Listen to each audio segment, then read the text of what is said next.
नमस्कार।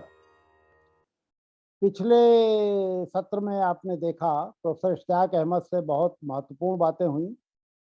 ख़ास तौर से इस बर्र-ए-सग़ीर, इस उपमहाद्वीप में जो हिंदू-मुस्लिम रिश्ते हैं और जो अल्टीमेटली इस महादेश के पार्टीशन में जाकर के जिनकी परिणति हुई, उनके बारे में काफ़ी महत्वपूर्ण बातें प्रोफ़ेसर इश्तियाक अहमद से हुई। आज हम मुस्लिम उम्मा पर बात करेंगे। और इस बातचीत में मेरे साथ 3 महत्वपूर्ण विद्वान हैं। एक तो खुद प्रोफ़ेसर इश्तियाक अहमद हैं, जिनके क जो किसी परिचय के मोहताज नहीं है, फिर भी मैं ये बता दूँ कि वो पाकिस्तानी मूल के स्वीडिश नागरिक हैं। स्वीडन के एक विश्वविद्यालय में उनसे उन्होंने पीएचडी की, वहीं पर पढ़ाते रहे और अब रिटायर होकर के स्वीडन में ही रहते हैं। वो पाकिस्तान की कई यूनिवर्सिटियों में भी विज़िटिंग प्रोफ़ेसर के तौर पे आते-जाते रहे हैं और एक तरह से इस उपमहाद्वीप, इस बर्र-ए-सग़ीर के अगर की राजनीति को, कम्युनल राजनीति को समझना हो, तो उनको पढ़ना बहुत ज़रूरी है। दूसरे मेहमान हमारे जावेद आनंद हैं, जिनको भी मुझे नहीं लगता कि हम में से ज़्यादा लोग ना जानते हों। जावेद आनंद एक ह्यूमन राइट एक्टिविस्ट और एक थिंकिंग जर्नलिस्ट के रूप में पूरे देश में जाने जाते हैं और अपनी पत्नी तीस्ता सीतलवाड़ के साथ पिछले 4 डिकेड से, 4 दशकों से वो सांप्रदायिक राजनीति और सांप्रदायिकता के खिलाफ लगातार लड़ते रहे हैं एक एक्टिविस्ट के रूप में। कुछ पत्रिकाएँ भी निकालते रहे हैं। तो जावेद आनंद साहब भी हमारे साथ इस गुफ्तगू में शरीक होंगे और तीसरे मेहमान हमारे थोड़े नौजवान हैं, फ़ैयाज़ अहमद फ़ैज़ी, लेकिन वो हमें एक बहुत महत्वपूर्ण क्षेत्र में ले जाएँगे। एक ऐसा क्षेत्र जब मुस्लिम उम्मा की बात होती है, तो उसे नज़रअंदाज कर दिया जाता है। वो है मुस्लिम उम्मा के बीच का एक बहुत बड़ा समाज जिसे पसमानदा समाज कहते हैं। ये जान कर के हम में से बहुतों को आश्चर्य होगा कि बावजूद इसके कि इस्लाम वर्ण व्यवस्था में विश्वास नहीं करता, जाति-पात में विश्वास नहीं करता, लेकिन भारत में जो इस्लाम है, उसमें लगभग उसी तरह की अमानवीय और अमानुषिक एक क्रूर वर्ण व्यवस्था मौजूद है, जैसी हिंदुओं में है। तो इस हिस्से से इस जो पसमानदा समाज है, ये मुस्लिम उम्मा में कहाँ स्टैंड करता है, इसके बारे में फैज़ी हमें बताएँगे। आज का जो हमारा टॉपिक है डिस्कशन का, वो देखने में तो बहुत सीधा-साधा लगता है, उसके मायने भी बहुत सिंपल लगते हैं, लेकिन उसमें बहुत सारे पेच दर पेच छिपे हुए हैं। हमने आज का टॉपिक सोचा है उम्मा। उम्मा को आप नेशन भी उसके लिए अंग्रेज़ी में लफ़्ज़ इस्तेमाल कर सकते हैं, कौम इस्तेमाल कर सकते हैं और मुस्लिम उम्मा ख़ास तौर से एक बहुत बड़ा जिसे आप कह सकते हैं कि फिलोसॉफ़िकल कनोटेशंस उसके अंदर है। तो इस मुस्लिम उम्मा की गुत्थियाँ सुलझाने के लिए हमारे साथ 3 विद्वान यहाँ मौजूद हैं। इनसे बारी-बारी से बात करेंगे। मेरी अपनी समझ ये है कि ये जो नेशन स्टेट वाला कॉन्सेप्ट है, जो एक तरह से 19वीं और 20वीं सेंचुरीज़ में जा कर के एक जिसको एक मजबूत नींव मिली, ख़ास तौर से जब 1920 के आस-पास 1920 वाली दहाई में जब पासपोर्ट और वीज़ा इंस्टीट्यूशनलाइज़ हो गए, मजबूती के साथ स्टेट्स अपने नैरेटिव्स बिल्ड कर रहे थे, अपनी बाउंड्रीज़ स्ट्रेंथन कर रहे थे और आना-जाना, ट्रेड इन सारी चीज़ों पर रिस्ट्रिक्शंस लग रहे थे, वीज़ा लागू हो गया था। तो नेशन स्टेट का एक ख़ास तरह का स्वरूप हमारे सामने दिखाई देता है। जब मोहम्मद साहब के ज़माने में मुस्लिम उम्मा की भी बात हो रही थी, तब इस तरह की बाउंड्रीज़ की बात किसी के दिमाग में नहीं थी कि आगे चल कर के ऐसा भी हो जाएगा कि इजिप्ट से सीरिया जाने के लिए आपको पासपोर्ट लेना पड़ेगा या सऊदी अरब से टर्की आने के लिए आपको वीज़ा बनवाना पड़ेगा। तो उस समय मुस्लिम उम्मा थोड़ा एक सिंप्लीफाइड उसमें था। लेकिन अब ज़ाहिर है कॉम्प्लिकेटेड दुनिया है, इसमें सारे कॉम्प्लिकेशंस हो रहे हैं। यहाँ मैं सिर्फ ये याद दिला दूँ कि दुनिया में 2 मजबूत फिलॉसफीज़ हैं, एक मार्क्सिज़्म और दूसरे इस्लाम। ये दोनों नेशन स्टेट को डिनाई करते हैं। मार्क्सवादियों का भी सपना रहा और बल्कि ये कहते भी थे कि भाई दुनिया के एक मुल्क में समाजवाद नहीं आ सकता। समाजवाद आएगा तो सारे मुल्कों में आएगा। तो नेशन की बाउंड्रीज़ इर्रेलेवेंट हो जाएँगी और एक इंटरनेशनलिज़्म की बात करते थे कम्युनिस्ट और इस्लाम भी इसको एक्सेप्ट नहीं करता। इस्लाम भी आखिर इकबाल ने पहले तो कहा हिंदी है अहम हिंदुस्तान हमारा, लेकिन बाद में कहा मुस्लिम है हम, और सारा जहां हमारा वतन है, इस तरह की बातें उन्होंने की। तो ये दोनों फिलोसफीज नेशन स्टेट को डिनाई करती, लेकिन हमारा अनुभव ये बताता है कि जब ये नेशन स्टेट में कहीं मार्क्सिस्ट या इस्लामिस्ट सरकारें बनी, तो वो सबसे ज़्यादा मजबूत नेशनलिस्ट हुए। आपने सोवियत रूस में नेशनलिटीज़ की बहस सुनी होगी, लेकिन सोवियत रूस कितना मजबूती के साथ अपनी नेशनल इंटीग्रिटी को बचाए रखता था, इसका भी उदाहरण हमारे सामने। यही चीज़ मुस्लिम उम्मा के साथ भी, जब टू नेशन थ्योरी के आधार पर हिंदुस्तान बटा, तो मौलाना मौदूदी के बेटे का कहना बहुत रेलेवेंट हमें लगता है, जब वो ये कहता है कि साहब तो अफगानिस्तान क्यों नहीं पाकिस्तान का हिस्सा के साथ जुड़ गया, ईरान क्यों नहीं जुड़ गया, एक मुस्लिम नेशन बन रहा था। तो बहरहाल ये कॉम्प्लिकेटेड मुद्दे हैं, और मैं समझता हूँ कि हमारे बीच में इश्तियाक साहब जैसे एकेडमिक मौजूद हैं, तो शुरुआत में उन्हीं से समझने की कोशिश करते हैं कि इस मुस्लिम उम्मा को आज हम 2020 में कैसे प्लेस करेंगे। बहुत बहुत शुक्रिया। पहले भी आपसे बात हुई और आज की इस महफिल में तो बड़े बड़े अच्छे और भी स्पीकर्स हैं जिनका अपना एक्सपीरियंस है। तो एकेडेमिकली ये कहा जाएगा, मेरा असल में डॉक्टरल थीसिस जो है उसका टाइटल था the concept of an Islamic state an analysis of the ideological controversy in Pakistan. तो वो जो आपने आज बात की है वो बिल्कुल बहुत मुनासिब है। मुसलमानों का जो एक डिलेमा है कि रसूलुल्लाह ने जब इस्लाम की दावत दी तो वो तो एक यूनिवर्सल दावत है। उसके बाद जब खिलाफत कायम हुई तो खिलाफत के अंदर भी फतूहात हुई, और इस्लाम के जो एक्सपेंशन है उसके साथ हुई। पहले 100 साल में बनु उमैया के दौर तक मुस्लिम आर्मीज जिधर भी टर्न की वहां पे एक्सपेंड करती गई। उसके बाद दौर आ गया, कई खिलाफतें बनी, खिलाफत अब्बासिया, और स्पेन में एक और खिलाफत बनी, कायरो में एक और खिलाफत बनी जो फातिमिद कहलाती है। साथ साथ जो सेंट्रल इंस्टीट्यूशन है खलीफा का वो कमजोर होता गया, और अमीर और सुल्तान जो है दूर दूर इलाकों में वो अपनी अपनी ऑटोनमी या आज़ादी वो असर्ट करते गए। और उस जमाने के जो उलमा हैं, स्कॉलर्स, फुकहा, मावर्दी और बाकियों ने ये कहा कि खलीफा का होना इतना इम्पोर्टेंट नहीं है, वो एक nominal head of Muslim international community है जो दूर दराज अमीर हैं, और ये अगर वो खलीफा की ओवरलॉर्डशिप को मानते हैं तो उनकी हुकूमत जो है वो अपनी जगह पे कायम रहनी चाहिए। तो आप देख सकते हैं कि सेंट्रीपेटल यानी सेंट्राइज्ड पावर की बजाय पावर जो है दूर दराज इलाकों में लोकल रूलर्स के पास पहुंच गई। अच्छा, एक और बड़ा इंटरेस्टिंग है जो आपने कहा है, पासपोर्ट्स और बॉर्डर्स, ये वाकई 19th सेंचुरी के बाद ये डिमार्केट होने शुरू हुए। उससे पहले होता था फ्रंटियर्स। फर्क है दोनों में। फ्रंटियर्स में था कि एक बादशाह का इस इलाके तक असर है, उसके बाद किसी और का शुरू हो जाता है, लेकिन बॉर्डर नहीं थे डिक्लेयर हुए हुए, वो जेर असर टेरिटरीज की बात थी। जिस तरह के इंडिया के अंदर भी मुगलों की हुकूमत थी, लेकिन राजपुताना में और इधर उधर प्रिंसली स्टेट्स थी और उनके फ्रंटियर्स हुआ करते थे।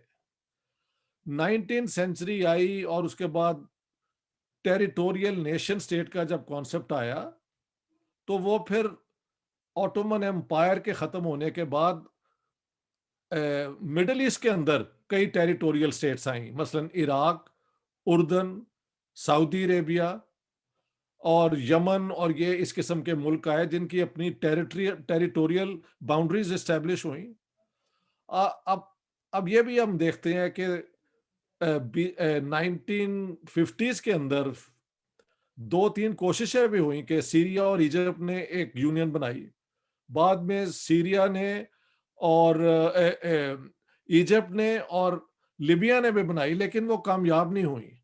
तो जो टेरिटोरियल यानी टेरिटरी बाउंड नेशन स्टेट का जो कॉन्सेप्ट है, टेरिटोरियल स्टेट का, वो मुसलमानों के अंदर बिल्कुल वैसे ही कायम हुआ जैसे कि बाकी दुनिया में हो गया है। तो ये जो उम्मा का कॉन्सेप्ट है ना, एक और बात मैं कहना चाहता हूं कि जब मैं बड़ा हो रहा था लाहौर में, तो मिल्लत का कॉन्सेप्ट होता था, नेशन का। ये उम्मा एक अरबिक का लफ्ज है जिसका कोई ज्यादा यानी सर्कुलेशन नहीं थी। किताबों में थी, शायद लिमिटेड स्कॉलरशिप में थी, लेकिन मिल्लत जो तुर्कों से ये कॉन्सेप्ट आया था, उस पे बात होती थी। मिल्लत इस्लामिया, मुसलमानों की मिल्लत और कौम और ये और वो। ये इस्लामिक रिवाइवल के साथ उम्मा का कॉन्सेप्ट दोबारा वापस आया है और इसकी यूनिवर्सैलिटी पे जोर है। जैसे आपने कहा है कि मार्क्सिज्म में बाउंड्रीज का कॉन्सेप्ट नहीं है, वो यूनिवर्सल एक अपील है। यही मुसलमानों का एक वर्ल्ड व्यू है कि सारी दुनिया जो है वो इस्लाम की दावत के लिए खुली हुई है। बल्कि इसके अंदर दो पोजीशंस हैं, एक पीसफुल है कि आप अपनी दावत देते जाएं और जितने लोग आते जाएं आप उनको पाक इस मिल्लत इस्लामिया उम्मा का हिस्सा बना लें। दूसरा एक कॉन्सेप्ट आइडियोलॉग्स ने पेश किया, मौलाना मौदूदी ने, सैयद कुतुब ऑफ इजिप्ट ने और इमाम खुमैनी, दो सुन्नी है और एक शिया है। उन्होंने कहा कि ये जो था ना इस्लाम का पीसफुल दावत, ये अपनी जगह है, लेकिन ultimately God wants the whole of the world to come under Islamic sharia. इसलिए एक्सपेंशन करना और इस्लाम को सारी दुनिया में फैलाना जो है, ये इस्लामिक स्टेट का फर्ज है। तो अगर उसको भी देखा जाए तो वो भी टेरिटोरियल स्टेट नहीं है, वो उसे कहते हैं को टर्मिनेट, यानी सारी दुनिया के अंदर इस्लाम की हुकूमत होनी चाहिए। लेकिन हकीकत ये है कि पुरानी कानून की किताबों के अंदर दो चीजें थी। एक थी दारुल इस्लाम, वो इलाके जहां पे इस्लाम की शरिया अप्लाई होती है, और दारुल हर्ब, जहां पे इस्लाम की शरिया अप्लाई नहीं होती और गैर मुस्लिमों की हुकूमत है। लेकिन अंग्रेज जब यहाँ पे आए तो एक तीसरा कॉन्सेप्ट भी आया, दारुल अमन। यानी सैयद अहमद शहीद बरेलवी, जिन्होंने पटना से लेके फौजें और बालाकोट लेके गए, तो उन्होंने ये आइडिया दिया कि अंग्रेज जो हैं वो इस्लाम पे हमला नहीं करते, सिख जो हैं वो कर रहे हैं पंजाब के अंदर, तो हमें वहां पे जाके जिहाद करना पड़ेगा। लेकिन जो क्लासिकल डिस्टिंक्शन है ना दुनिया अपना इस्लामिक लॉ के अंदर, वो है दारुल इस्लाम और दारुल हर्ब का। लेकिन एक तीसरा कॉन्सेप्ट 20वीं सदी में यूनाइटेड नेशंस के चार्टर बनने के बाद मुसलमानों में इस पे बहुत जिक्र हुआ है, और वो है दारुल अमन। कि देखे ना, 20 मिलियन मुसलमान अब यूरोप में रहते हैं, यूरोपियन यूनियन में, तो वो अमन से रह रहे हैं, उनकी मसाजिद हैं और उनके इस्लामिक सेंटर्स हैं, वो जो चाहे अपनी privately Islamic rights and rituals को फॉलो कर सकते हैं। तो कुछ लोगों का है कि अब ये दारुल दारुल अमन भी एक तीन कॉन्सेप्ट होने चाहिए, दारुल इस्लाम, दारुल हर्ब जहां पे मुसलमानों पे जुल्म हो रहा है, और दारुल अमन। अब इंडिया, मैं समझता हूं जब इस्टेब्लिश हुआ तो वो दारुल अमन ही गिना गया, क्योंकि जमीयत उलमा हिंद ने तभी सपोर्ट किया ना कि यहाँ पे हमारी जो इस्लामिक लॉ है, ये है, उसको माना जाएगा। उसके कॉन्सिक्वेंसेस बाद में जो हुए हैं उस पर हम भी बात कर सकते हैं दोस्तों की बात सुन के। लेकिन उलमाए दीन ने, ये देवबंद के उलमा ने तो कांग्रेस का साथ इसीलिए दिया कि यहाँ पे इस्लाम का जो है ना पे हमला नहीं होगा और मुसलमान अमन से रहेंगे। तो ये पोजीशंस हैं।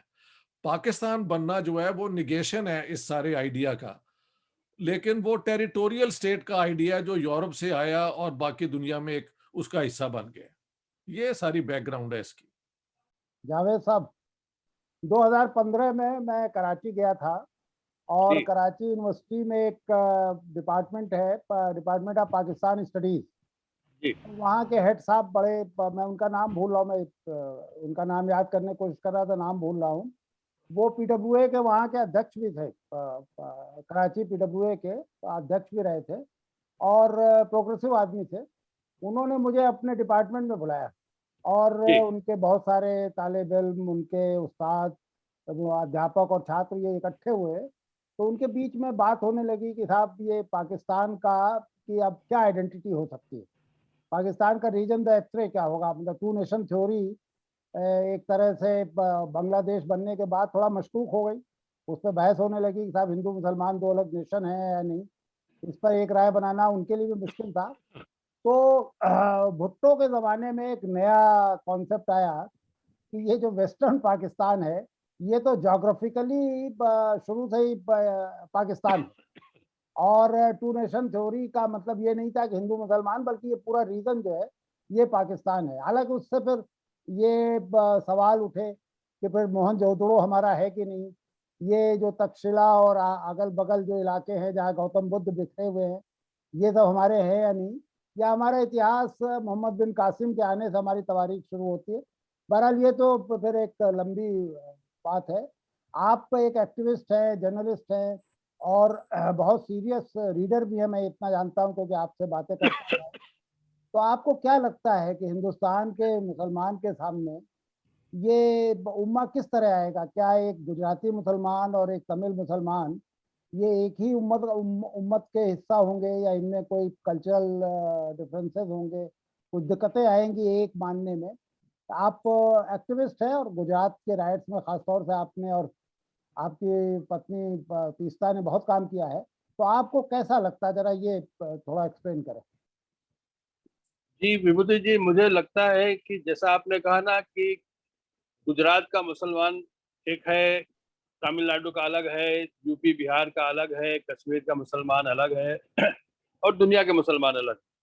तो पहली बात तो ये कि आपने जो मैं थोड़ा पीछे जाना चाह रहा हूँ कि आपने जो कहा ना कि मार्क्सिज्म में नेशन, मार्क्सिज्म जो है तो नेशन के कॉन्सेप्ट को एक्सेप्ट नहीं करता है, उसे और इस्लाम भी एक्सेप्ट नहीं करता है। इसमें मैं थोड़ा फर्क समझता हूँ कि मार्क्सिज्म में there is a very definite concept of workers of the world unite, smash the existing powers, capitalist order and create a dictatorship of the proletariat.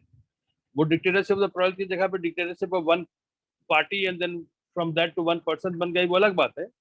इस्लाम में जैसा इश्तियाक साहब ने भी कहा कि इसमें दो कॉन्सेप्ट है, एक तो ये साहब यही सच्चा रास्ता है, ये अल्लाह की मर्जी है, there's only one God, true God and this is the true religion। तो आप सबको दावत है कि आप सब ये मान लीजिए, और जो है तो अगर सबने मान लिया तो पूरी दुनिया जो है तो एक इस्लामिक दुनिया बन जाएगी। दूसरा सैयद कुतुब और मौलाना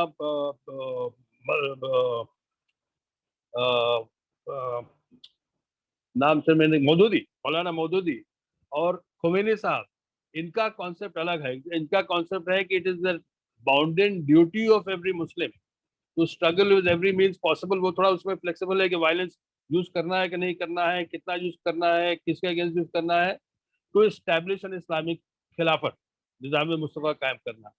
तो यहाँ पे फ्लेक्सिबिलिटी है। तो जो उम्मा की हम बात करते हैं तो एक तरह से मुझे लगता है ummah is a big joke in reality.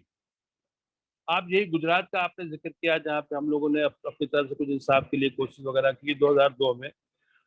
2002 से लेकर तकरीबन 2012 तक 10 साल के पीरियड में पूरे वेस्टर्न कंट्रीज ने, अमेरिका, इंग्लैंड, कनाडा, जर्मनी, फलाने जगह पे, the current prime minister who was then the chief minister of Modi, under whose kind of watch the anti-Muslim program had happened, ये इनकी सूरत पराया जैसी हो गई थी वहां पे। He could not visit any of those country. और उसी बीच में ये 10 साल की पीरियड की मैं बात कर रहा हूँ, पर 2002 के 6 या 8 महीने के अंदर ही एक फुल पेज ऐड हमने देखा, भी मुझे अच्छी तरह याद है, मेरे ख्याल से वो सुल्तान ऑफ ओमान थे शायद, जो कि मोदी जी से गले मिल रहे हैं। 2003 में जब जॉर्ज बुश ने जो है तो एक फ्रॉडुलेंट रीजन देके जो है तो इराक पे हमला किया, उससे 2-3 हफ्ते पहले दुनिया में एक ऐसा प्रोटेस्ट हुआ कि वो हिस्टोरिक था। उस तरह का प्रोटेस्ट ना कभी हुआ था ना उसके बाद हुआ है, कि एक ही दिन एक ही वक्त Rome, London, Paris, New York, Washington, Sydney, Melbourne, San Francisco में कहीं पे लाख, कहीं पे 5 लाख, कहीं पे 10 लाख लोग इकट्ठा हुए to protest against the war. ये वॉर मत हो करो। और उसी के साथ साथ उसी दिन पाकिस्तान में मेरे ख्याल से कुछ 2-3 हजार लोग इकट्ठा हुए थे उस प्रोटेस्ट को ज्वाइन करने के लिए, और गल्फ कंट्री तो मेरे ख्याल से कोई था ही नहीं। तो उस वक्त उम्मा कहाँ गई थी, और जो 2002 में जब हुआ था तो उम्मा कहाँ गई थी? तो ummah is a very kind of ephemeral kind of concept, जो तो हवाई जैसी कुछ बात लगती है।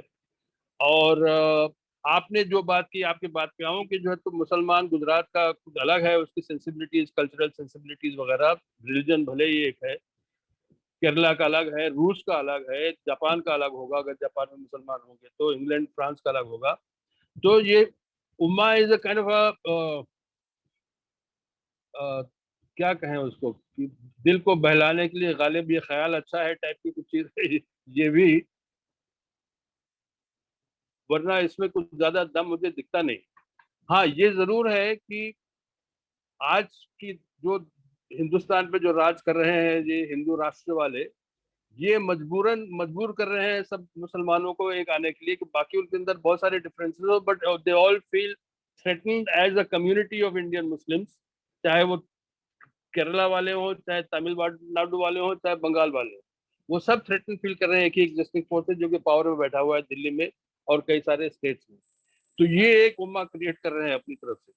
वरना मुझे तो जियाउद्दीन सरदार साहब का उम्मा का कॉन्सेप्ट बड़ा अपीलिंग लगता है, कि ummah is the community of all those who are for justice, fair play, equality, human liberties, etcetera etcetera. तो उसमें गांधी जी भी उम्मा का हिस्सा हैं, उसमें मार्टिन लूथर किंग है, उसमें विभूति नारायण राय जी भी हैं, और हम सब भी। फैज जी, आपको पास आवाज आ रही जी है? हाँ। जी जी। देखिए, अब एक बहुत ही एक ऐसे इलाके में हम प्रवेश करने जा रहे हैं जहां प्रवेश काफी हद तक प्रोहिबिटेड है। मैं आपसे एक ऐसा सवाल पूछ रहा हूं जो आप उसका जवाब देना चाहे तो बहुत अच्छा है, लेकिन आप ना जी देना बिल्कुल। चाहे तो आपकी मर्जी है। ये जो मुस्लिम जी उम्मा है, इसमें पसमानदा के लिए क्या स्पेस है? मैं इसे थोड़ा सा 1 मिनट एक्सप्लेन कर दूं। देखिए, हमारे यहाँ हाँ। बहुत जी जी सारे बिल्कुल। लोग एक जो हिंदुत्व के लोग हैं, वो समरसता की बात करते हैं कि सारे हिंदू एक हैं, कोई जाति नहीं है, कोई वर्ण नहीं है, कोई भेदभाव नहीं है। लेकिन हकीकत है कि है। हम अपने जो दलित हैं, जो अपने पिछड़े हैं, उनको लगातार इस स्पेस से वंचित रखने की कोशिश करते हैं, पूरी कोशिश करते हैं कि वो इस स्पेस में उनको कम जगह मिले।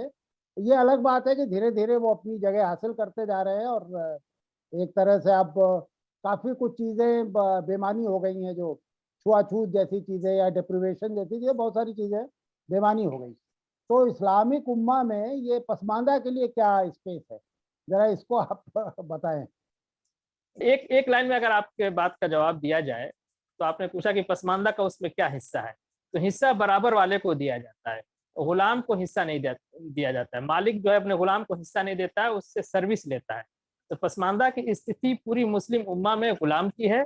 अशराफ वर्ग जो एलीट क्लास है वो गुलाम की तरह इसको यूज करता है, फोर्ट सोल्जर की तरह यूज करता है, तो हिस्सेदारी तो उसकी नहीं होती है।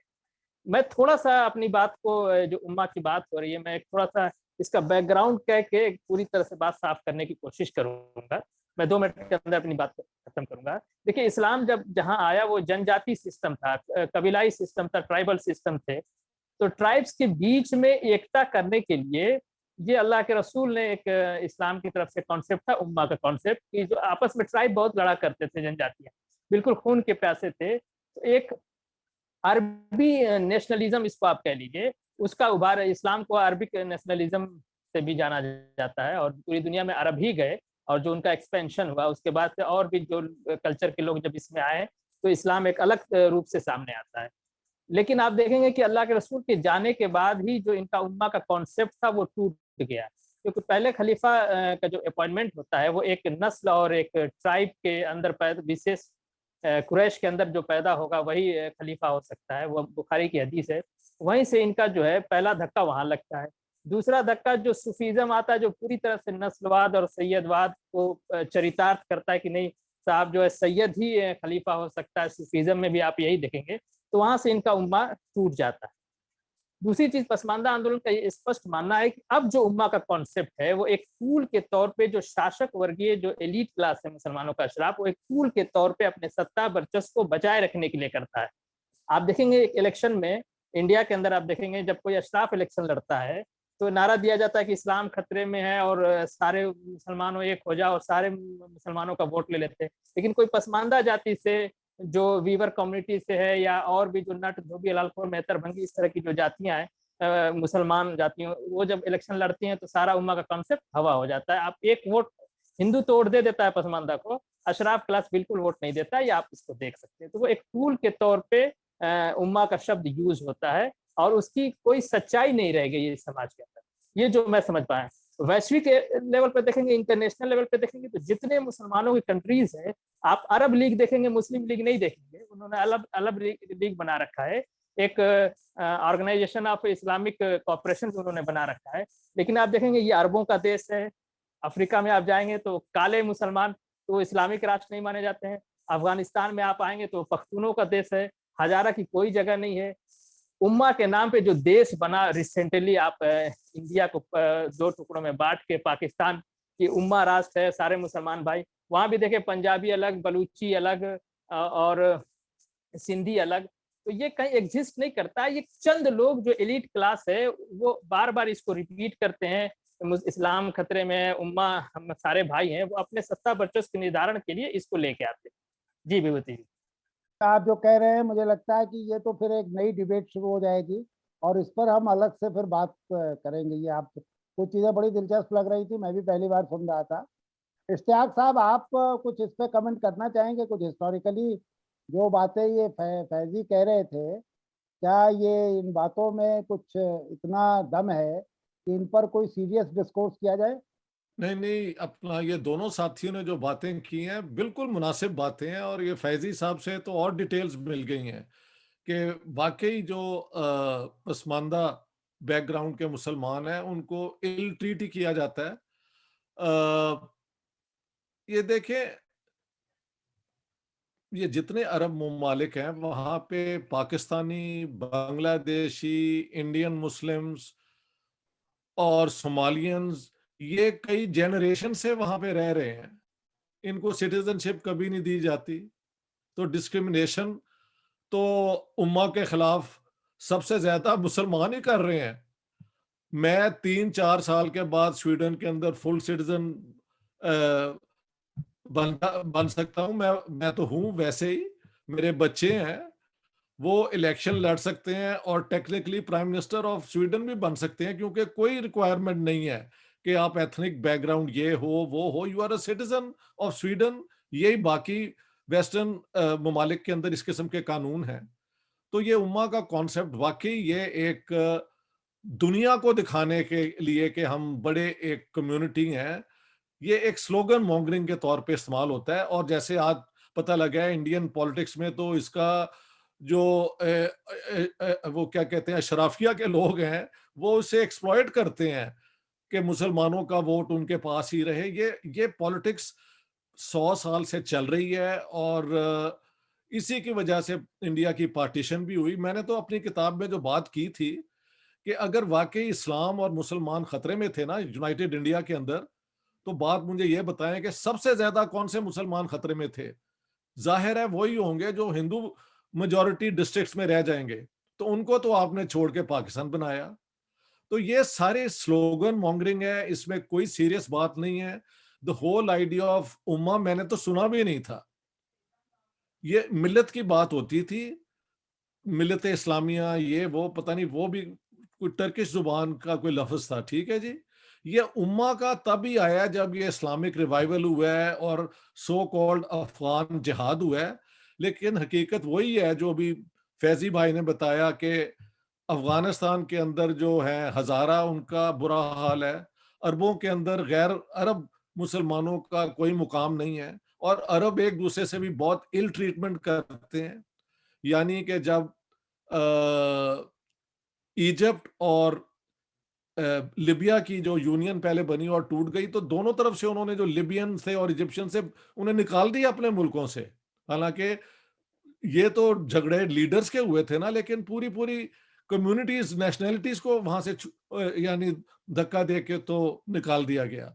तो उम्मा का कॉन्सेप्ट सिर्फ एक पॉलिटिकल स्लोगन है और ये एक जाली किस्म की यूनिटी मुसलमानों की साबित करता है। हकीकत में जाएंगे तो वही है जो फैजी साहब ने बताई है और जो जावेद भाई ने उसको इलेबोरेट किया है कि एक गुजराती और केराली और ये अब अलबत्ता ये भी बात दुरुस्त है कि जब मुसलमानों पे मिलके कोई अपना जबर करता है, हाँ जी, तो वो फिर यूनाइट भी होना शुरू हो जाते हैं, जैसा कि इंडिया के अंदर जो हुआ ये पिछले 3-4 सालों के अंदर मुसलमानों के साथ, तो उसमें ये आइडिया फिर दोबारा क्या कहते हैं प्रॉस्पर किया है। वैसे इसकी कोई हकीकत नहीं है, पॉलिटिकली कोई हकीकत नहीं है, लीगली इसकी कोई हकीकत नहीं है। अगर मैं जाके सऊदी अरेबिया में कहूं कि मैं तो उम्मा हूं तो मुझे सब राइट्स दो, तो they will deport me immediately. हालांकि अगर मैं स्वीडन में चला जाऊंगा और कहूं कि मेरे पे जुल्म हो रहा है, तो टेक्निकली मुझे रेफ्यूजी का स्टेटस उनको कंसिडर करना पड़ेगा, वेदर दे गिव इट और नॉट। तो ये तो बिल्कुल नॉनसेंस बातें हैं जो आजकल हो रही हैं, और बहुत अच्छे आज आपने इस पे डिस्कशन करवाई है, क्योंकि हकीकत यही है, देयर इज नो उम्मा इन इन एक्चुअल सेंस के उम्मा का मतलब ये है द मुस्लिम ब्रादरी। तो वो ब्रादरी का तो मुझे कहीं प्रूफ नहीं मिला, और गुलाम और मालिक तो कभी एक ब्रादरी नहीं होते। ये बात भी सही है, खूब कहा है इन्होंने। जावेद साहब आप सुन पा रहे हैं? ये मैं सुन पा रहा हूँ, पूरी जी बात जी, सुनिए, कुछ कहना भी चाह रहा हूँ। नहीं मैं आप ही के पास इसीलिए आ रहा हूँ।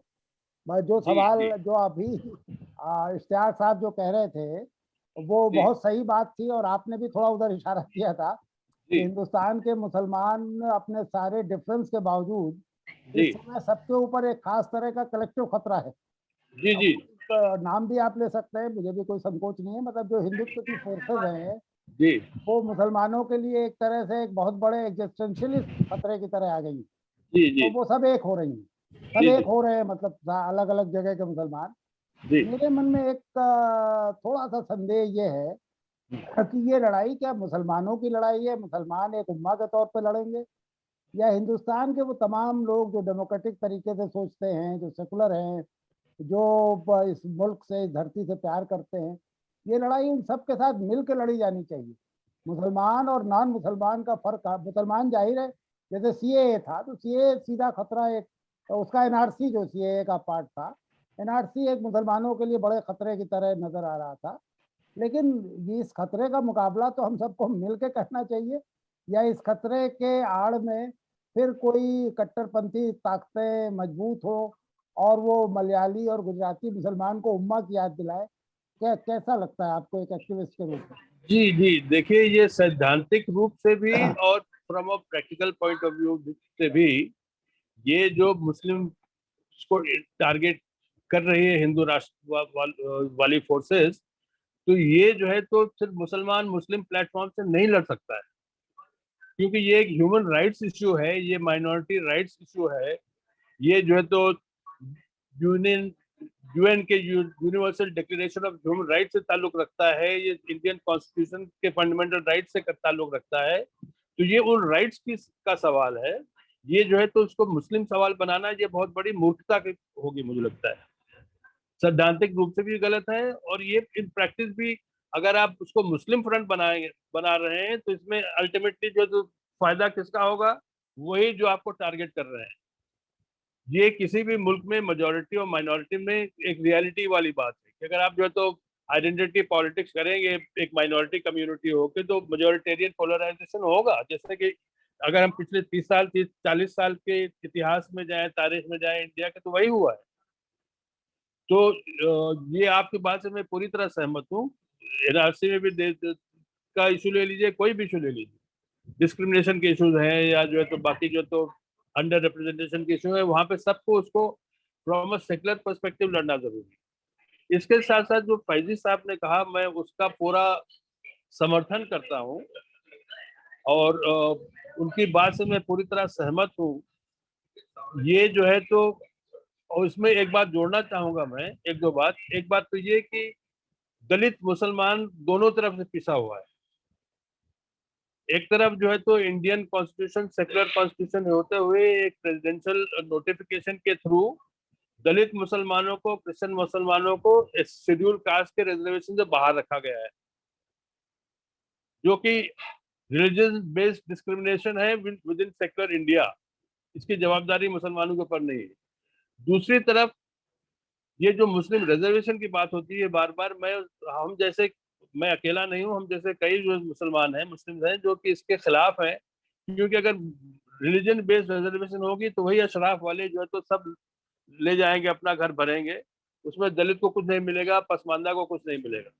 तो ये जो मुस्लिम उम्मा एक है और इस्लाम खतरे है वाली भाषा बोलते हैं, ये अशराफ की ही भाषा है। वो बात बिल्कुल सही कही हो तो फैजी साहब ने, मैं सहमत हूँ। फैजी आपके पास आ रहा था, अभी जो बात सुन रहा था मैं जावेद साहब की, जी मुझे एकदम से ध्यान आया कि मैं एक बार जामिया मिल्लिया के किसी सेमिनार में गया था। वहाँ मुझे पहली बार पता चला कि जो माइनॉरिटी इंस्टीट्यूशंस हैं भारत के, वहाँ चूंकि रिजर्वेशन नहीं लागू करते वो, तो ओबीसी को कोई रिजर्व, एससी तो खैर मान लीजिए मुसलमान या ईसाई एससी में तो है नहीं, लेकिन ओबीसी में तो बहुत सारे मुसलमान हैं। तो वहाँ मुझे कुछ ओबीसी लड़कों ने, जो मुस्लिम लड़के थे, उन्होंने बताया कि साहब ये जो माइनॉरिटी इंस्टीट्यूशंस हैं, यहाँ तो हमें रिजर्वेशन ही नहीं मिलते।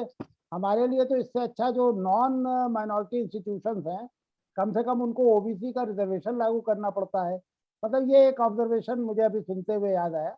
आपको कैसा लग रहा है कि क्या ये जो माइनॉरिटी इंस्टीट्यूशंस हैं वो अशराफ, ज्यादातर अशराफ द्वारा संचालित होंगे? मुझे नहीं लगता कि उसमें बिल्कुल। कोई अजलाफ जी या जी अजल का कोई मैनेजमेंट में दखल होगा।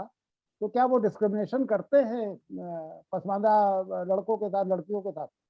बिल्कुल, बहुत ही महत्वपूर्ण बात आपने उठाई है। और अलीगढ़ मुस्लिम यूनिवर्सिटी में जो भारतीय संविधान के अंतर्गत प्रदत्त जो सामाजिक न्याय के अंतर्गत ओबीसी एससी एसटी का आरक्षण है, वो अलीगढ़ मुस्लिम यूनिवर्सिटी में नहीं है। और एक देशज पसमानदा भारतीय मुसलमान को अलीगढ़ मुस्लिम यूनिवर्सिटी में एडमिशन नहीं मिल सकता है, लेकिन बनारस हिंदू यूनिवर्सिटी में उसको आसानी से आरक्षण का लाभ लेते हुए आसानी से एडमिशन मिल सकता है। ये बनारस हिंदू यूनिवर्सिटी में तो पसमानदा मुसलमान को एडमिशन मिल सकता है, लेकिन अलीगढ़ मुस्लिम यूनिवर्सिटी में एक पसमानदा मुसलमान को एडमिशन नहीं मिल सकता है।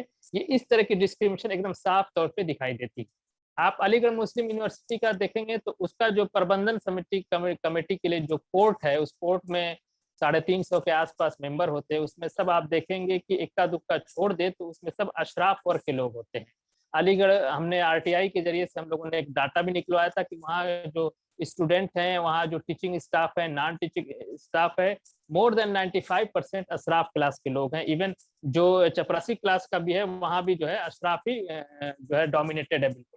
तो ये एकदम स्पष्ट दिखाई देता है कि भारतीय संविधान के अंदर प्रदत्त सामाजिक न्याय की परिकल्पना अलीगढ़ मुस्लिम यूनिवर्सिटी के अंदर बिल्कुल नहीं है।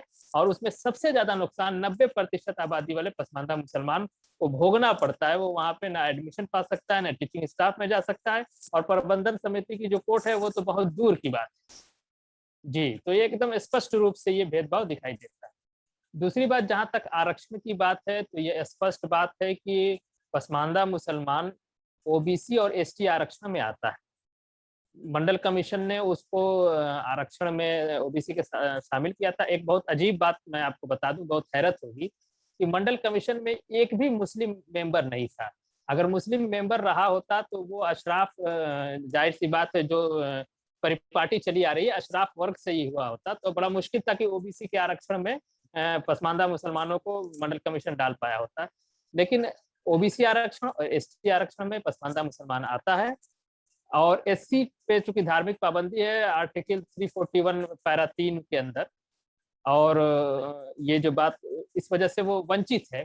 लेकिन एक जब इस पे आंदोलन जब शुरू हुआ तो कुछ अशराफ वर्ग से भी लोगों ने इसको सपोर्ट किया, लेकिन उनकी नीयत जो है इस मामले में ठीक नहीं थी, और वो हिंदू मुस्लिम बाइनरी पे उन्होंने इसको सपोर्ट किया कि देश के अंदर संविधान में जो है मुसलमानों के साथ भेदभाव हो रहा है, संवैधानिक आधार पे माइनॉरिटी के साथ हो रहा है। तो इसके काउंटर करते हुए पसमानदा आंदोलन ने सवाल किया कि आप सबल वर्ग हैं, आपके पास सब कुछ है, ठीक है, अच्छी बात है, जब तक सरकार दलित मुसलमानों को अधिकार नहीं देती, आरक्षण नहीं देती है, तब तक क्यों ना आप अपनी संस्थाओं में अलीगढ़ मुस्लिम यूनिवर्सिटी का जो कोर्ट है, या वक्फ बोर्ड है, या जमीयतुल उलमा हिंद है, या जितनी मुस्लिम पर्सनल बोर्ड, इस तरह की जितनी संस्थाएं जो अशराफ वर्ग चलाता, उसमें क्यों नहीं आप दलित मुसलमानों को भागीदारी दे रहे हैं? इस सवाल का जवाब उनके पास नहीं था, और वो सब लोग भाग खड़े हुए। ये भी एक बहुत महत्वपूर्ण बात है कि अशराफ एक तो मुस्लिम समाज के जातिगत ढांचे को स्वीकार नहीं करता है, नकारता है। और कहाँ कहीं इस तरह की बात अगर वो आरक्षण की उठाता है दलित मुसलमानों की, तो वो हिंदू मुस्लिम बाइनरी पे उठाता है, मुस्लिम सांप्रदायिकता के अंतर्गत, क्योंकि वो मुस्लिम सांप्रदायिकता उससे बलवती होगी, इस लाइन पे वो उठाता है। पसमानदा आंदोलन हमेशा मुस्लिम सांप्रदायिकता के खिलाफ रहा है, और हमने उस काट करते हुए हम लोगों ने ये स्टैंड लिया। इश्तियाक साहब, ये जो मुस्लिम उम्मा वाला सवाल था, अभी आपने देखा फिलिस्तीन में क्राइसिस हुई 12-14 दिन, ये हर 2-4 साल बाद होती ही रहती है।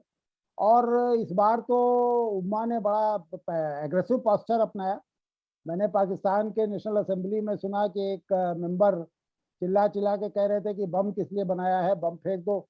मतलब हालांकि उनके ऊपर लोग हंस रहे थे, असेंबली में बैठे लोग भी हंस रहे थे। तो क्या ये फिलिस्तीन का मुद्दा भी उम्मा का मुद्दा है, या पूरी ह्यूमैनिटी को इसके बारे में सोचना चाहिए?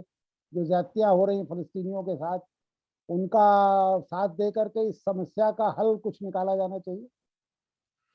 देखें, फ़लस्तीनियों के साथ ज़्यादती तो बिल्कुल हो रही है, इसमें कोई शक नहीं है। और इसके मुसलमानों का उसमें एक्साइट हो जाना भी समझ में आता है। ये उम्मा कह लें या एक मुस्लिम यूनिवर्सलिज्म कम्युनिटी का सेंस तो है ना, प्रैक्टिकली अगर वो ना भी उस तरीके से जस्टिस और इक्वालिटी क्रिएट करता हो, लेकिन एक ईमान के एतबार से द सेम बिलीफ वाले हवाले से तो था और है। लेकिन सारी दुनिया के अंदर आवाज उठाई जा रही है अब कि ये जुल्म है और ये ज्यादती है। अगर इजराइल बन सकता है उस इलाके में, और जो 1947 सितंबर का जो यूनाइटेड नेशंस की जनरल असेंबली का रेजोल्यूशन है, जिसने फलस्तीन का डिवीजन की, पैलेस्टाइन की 48% to the Arabs and 52% to the Jews. हालांकि उस जमाने में वहां पे जो यहूदी रेफ्यूजीज थे वो 500,000 थे, और अरब जो थे 1.5 मिलियन थे। यानी फिर भी इलाका ज्यादा इजराइलियों को या यहूदियों को दिया गया। और उसके बाद ये इन्होंने सेटलमेंट शुरू कर दी, ऑक्यूपाई कर लिया। तो खुल्लम खुल्ला ज्यादती हुई है अपना वहां के अरबों के साथ। उनमें क्रिश्चियन भी हैं और मुसलमान दोनों हैं, शायद कुछ जूस भी होंगे जो कि अरब जूस हैं उस इलाके के, but by and large Christians and Muslims आप कह सकते हैं। तो उसके अंदर इंडिया के अंदर भी मैंने देखा है कि फलस्तीनियों के हक में लोग बोले हैं। ये आरएसएस वाले और राइट विंग हिंदू जो हैं, ये इजराइल के हक में बोलते हैं। ये एक अजीब ट्विस्ट है। मैंने लास्ट टाइम आपको बताया था कि 1938 में इनके जो सुप्रीम गुरु हैं गवलकर, उन्होंने कहा था कि नाटजीज जो कर रहे हैं यहूदियों के तरह के साथ, हमें ये करना चाहिए यहाँ पे नॉन हिंदूज के साथ। अब दोस्ती हो गई है नेतन्याहू की और नरेंद्र मोदी की, तो ये तो पॉलिटिक्स होती रहती है। लेकिन सारी दुनिया के अंदर, अमेरिका के अंदर, ग्रेट ब्रिटेन के अंदर, स्वीडन के अंदर जो ह्यूमन राइट्स में यकीन रखते हैं, वो टू स्टेट सोल्यूशन के हक में ही है कि ऑक्यूपाइड एरियाज में आप with eastern Jerusalem in some form आप फलस्तीनियों को दे दें। तो ये सिर्फ मुसलमानों का मसला नहीं है, और अगर उम्मा का बना के करें तो फिर बाकी दुनिया को भी इन्हें सपोर्ट करे। बल्कि वो तो फिर हमास वाली बात हो गई ना कि रॉकेट आप फायर करते हैं, वो उधर से फिर मिसाइल्स और बॉम्बिंग करते हैं, जिससे नुकसान मुसलमानों को होता है। तो दोनों स्टेट्स का हक, दोनों लोगों का हक है इस इलाके के ऊपर, अरबों का भी, फलस्तीनियन अरबों का। और वेदर यू लाइक इट और नॉट, अब फैक्ट तो है ना इजराइल का। पाकिस्तान भी तो ऐसे ही बना था कि अंग्रेजों ने जाते हुए हिंदुस्तान की तकसीम कर दी, तो खिलाफत उस्मानिया के खिलाफ अरबों ने बगावत की। उसके अंदर से फिर इजराइल भी निकला, उसमें से जॉर्डन भी निकला, उसमें से इराक भी, ये सारे वहां से निकले हैं। तो अगर ये बन सकते हैं तो एक छोटा सा इजराइल भी बन सकता है, लेकिन शर्त ये है कि वो फलस्तीनियों के भी हकूक को मान ले। मैं इस तरह देखता हूँ इंसाफ के हवाले से। चलिए अब वाइंड अप करते हैं। तीनों जी लोगों से मैं एक कॉमन सवाल पूछना चाहता हूँ। इश्तियाक साहब, ये 2021 में अब क्या मुस्लिम उम्मा जैसे कॉन्सेप्ट का, या इसको एक बड़े सपने का, क्या कोई इसका रेलेवेंस रह गया है, या अब मुसलमानों को इस कॉन्सेप्ट को छोड़ के आगे बढ़ना चाहिए। देखिए, अगर ये कॉन्सेप्ट का मतलब ये है मुस्लिम कम्युनिटी, यानी वो लोग जो इस्लाम में रसूलुल्लाह को पैगंबर मानते हैं और मुसलमान अपने आप को कहते हैं, तो वो एक हार्मलेस सा इशू है। जैसे क्रिश्चियंस हैं, हिंदू हैं, सिख हैं और बुद्धिस्ट हैं, दैट्स ऑल राइट। लेकिन अगर ये कोई पॉलिटिकल कॉन्सेप्ट है तो ये एक जाली बोगस कॉन्सेप्ट है, बिकॉज अमलन मुसलमान मुसलमानों के साथ बुरा सलूक करते हैं। वेस्टर्न सोसाइटीज के अंदर सिटीजनशिप मुसलमानों को जल्दी मिल जाती है, हकूक ज्यादा मिल जाते हैं। अरब ममालिक में और बाकी मुस्लिम ममालिक में ये नजर नहीं आता। ठीक है, अफगान जिहाद के दौरान बहुत ज्यादा अफगान आके पाकिस्तान में पनाह ले ली, तो वो एक एक्ट ऑफ, आप कह सकते हैं, सॉलिडेरिटी भी था, उसमें यूएन से भी पैसे आ रहे थे। तो इस किस्म की एक्टिविटी भी हुई है सॉलिडेरिटी वाली। अब तो रोहिंग्या इसको पता नहीं कितना पाकिस्तान ने एक्सेप्ट किया, शोर बहुत मचाते हैं। मुसलमानों का प्रॉब्लम ये है कि ummah is a great political slogan to blame others, लेकिन अगर पूछा जाए कि ये आप पे अप्लाई क्यों नहीं होता, ये पसमानदा मुसलमानों पे क्यों नहीं होता, ये गैर अरब जो जाके वहां पे काम करते हैं अरब मुल्कों में, उन पे क्यों अप्लाई नहीं होता, उनको इक्वल राइट्स क्यों नहीं मिलते, उन्हें सिटीजनशिप राइट्स क्यों नहीं बनते, वो वहां की अरब लड़कियों से शादी क्यों नहीं कर सकते? तो वहां पे तो बिल्कुल क्लियर रेसिस्ट, वो क्या कहते हैं, डिस्क्रिमिनेशन है। तो ये कॉन्सेप्ट को मानने की कोई जरूरत नहीं है, इट मींस नथिंग अगर ये कोई पॉलिटिकल कॉन्सेप्ट है, यानी कि कलेक्टिवली मुसलमानों की ये बात मानी जाए और ये ना मानी जाए, नो नॉट एट ऑल। लेकिन मुस्लिम कम्युनिटी तो दुनिया में है, नाम है, तरीके हैं, कल्चर है, मसाजिद हैं, वो it's all right, that's a harmless concept. तो आप क्या आपको लगता है कि ओआईसी जैसे ऑर्गेनाइजेशन का भी अब रेलेवेंस खत्म हो गया? ओआईसी रखने की क्या जरूरत है? देखिए, प्रैक्टिकली तो खत्म ही है ना, वो क्या कर सकते हैं, स्वाय एक रेजोल्यूशन पास कर देते हैं और रेजोल्यूशन फिर उन तक रह जाता है। उन्होंने मसलन, मैं ह्यूमन राइट्स बहुत देर से पढ़ा रहा हूं, तो universal declaration of human rights के बिल्कुल एक आप कह सकते हैं कंटेस्टिंग दैट, एक है Islamic universal declaration of human rights. उसके अंदर उन्होंने क्या किया है कि सारे वो राइट्स जो यूनिवर्सल डिक्लेरेशन में है उनका जिक्र किया है, लेकिन साथ साथ हर जगह कह दिया है एज डिफाइंड बाय इस्लाम या एज डिफाइंड बाय शरिया। तो उसको हम कहते हैं क्लॉ बैक क्लॉजेस। क्लॉ होता है ये पंजा, कि एक हाथ से आप देते हैं, दूसरे हाथ से आप छीन लेते हैं। कि अगर मैं फ्रीडम ऑफ रिलीजन रखता हूँ, फ्रीडम ऑफ सोच रखता हूँ, freedom to have a spouse रखता हूँ, तो वो शरिया की फ्रेमवर्क में फिर तो जीरो हो जाता है। तो इस किस्म की बातें इन्होंने बहुत तैयार की हुई हैं, लेकिन अमलन उन पे कुछ भी नहीं काम होता। तो इसको ज्यादा सीरियसली लेना चाहिए मेरे ख्याल से। जावेद साहब क्या ख्याल है आपका? जी जी। जावेद साहब आपका क्या ख्याल है? जी, इश्तियाक साहब ने जो कहा उससे मैं काफी हद तक तकरीबन पूरी हद तक जो है तो सहमत हूँ। इसमें देखिए सिर्फ उम्मा का सवाल नहीं है, इसमें लैंग्वेज का सवाल आता है, इसमें एथनिसिटी का सवाल आता है, इसमें नेशन का सवाल आता है। अब अगर एक इंडियन जो है तो ऑस्ट्रेलिया में गया है, वहां उसको समवेयर ऑन द स्ट्रीट एक कोई जो तो दूसरा इंडियन मिल जाता है, तो एक स्पॉन्टेनियस अफिनिटी उनके अंदर नजर आती है। आप देखेंगे जब वेस्टर्न कंट्रीज में एक हिंदुस्तानी और एक पाकिस्तानी मिल जाए तो आप एक बड़ी स्पॉन्टेनियस अफिनिटी वहां पे देखते हैं। किसी को बंगाली भाषी को कहीं जो है तो अमेरिका में या जर्मनी में बंगाली भाषिक मिल जाए तो उसको एक स्पॉन्टेनियस अफिनिटी मिलती है। तो जैसे इश्तियाक सर ने कहा कि these are kind of harmless kind of affinities, they if seen in a positive sense they can also be constructive in some kind of a way। मगर ये यहाँ से जंप मार के उसको जो है तो मुसलमान सब एक हैं और बाकी दुनिया सब अलग है, वो जो कॉन्सेप्ट है कि रोहिंग्या का सवाल है वो मुसलमानों का सवाल है, पैलेस्टीनी का सवाल है वो मुसलमानों का सवाल है, साउथ अफ्रीका का अपार्थाइड का सवाल वो सिर्फ साउथ अफ्रीका के ब्लैक्स का नहीं था, वो पूरी दुनिया में ह्यूमन राइट्स मानने वालों का इशू था। और ठीक उसी तरह से रोहिंग्या का इशू भी उनके लिए उसी तरह होगा और पैलेस्टीन का इशू भी उसी नजर से देखा जाएगा।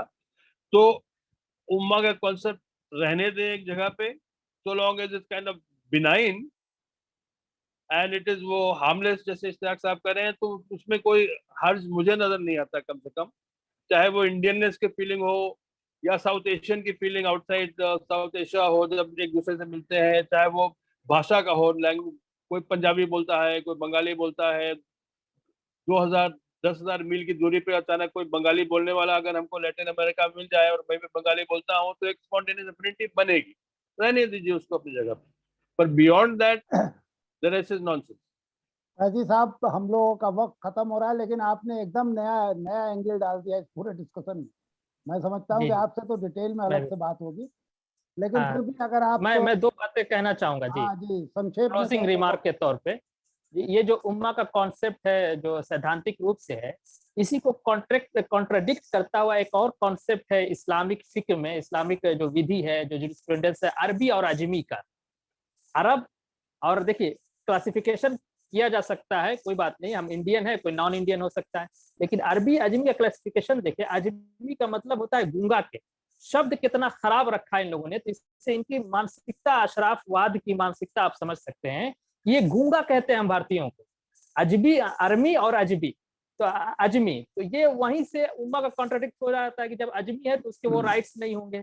दूसरी चीज, एक आखिरी चीज मैं कहना चाहूंगा, सामाजिक न्याय की जहां तक बात है, मुस्लिम समाज में इसका सर्वथा अभाव है। सेकुलर तो आपको मुसलमान मिल जाएगा, सामाजिक जस्ट जो सोशल जस्टिस की बात है, वो सामाजिक न्याय जो है मुस्लिम समाज में आपको कहीं दिखाई नहीं देगा।